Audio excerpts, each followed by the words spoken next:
Okay, so yeah, let's talk sports. Okay. Well, tell us about the urinal scoop. That was one question I did have that I was Oh, like, I want to know. Well, unless you can't tell too much. no, no, I can tell the story. So, Okay.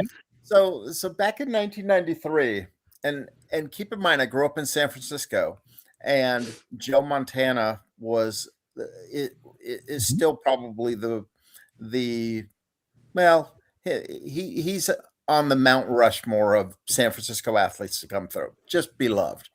Oh, yeah. And Joe, um, I moved to Kansas City in 1991.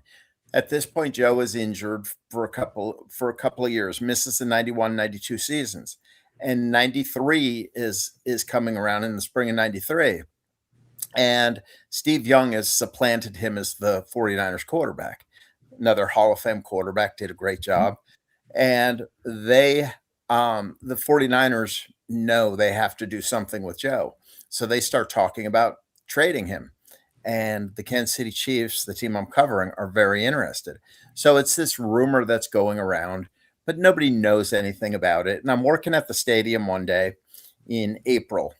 Um, and there's really nothing going on at the stadium that day. They had some off season workouts, and I talked to a couple of players, and everyone looked at me wondering why I was there. And I'm just like, I'm just working in the press box, and go over the baseball game afterwards. And so I went to the bathroom down the hall, and I'm doing my business, and somebody walks in, urinal next to me. I look over, and it's Joe Montana, Oh, and I said, "Oh."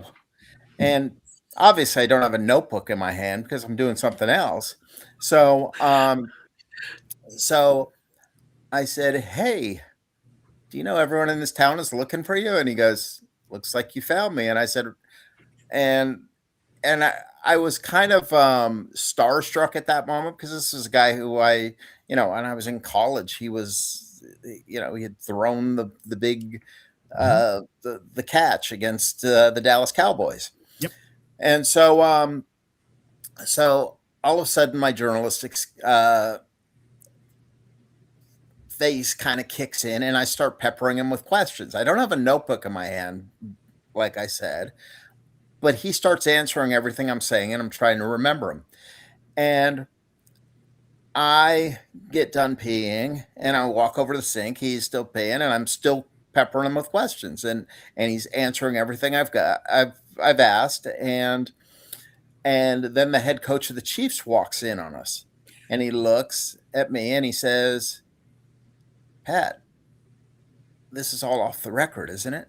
And I looked at him and I smiled, and he goes, "Okay, just be kind to us." And I said, "Okay." And I said, "But I need a quote from you too." And he gave me a quote, and we had the story. So that's how it all came down. That is a great story. A little awkward, but a great story. Yeah, so everybody looked at me and said, "Wow, breaking stories while peeing. You are a superhero there."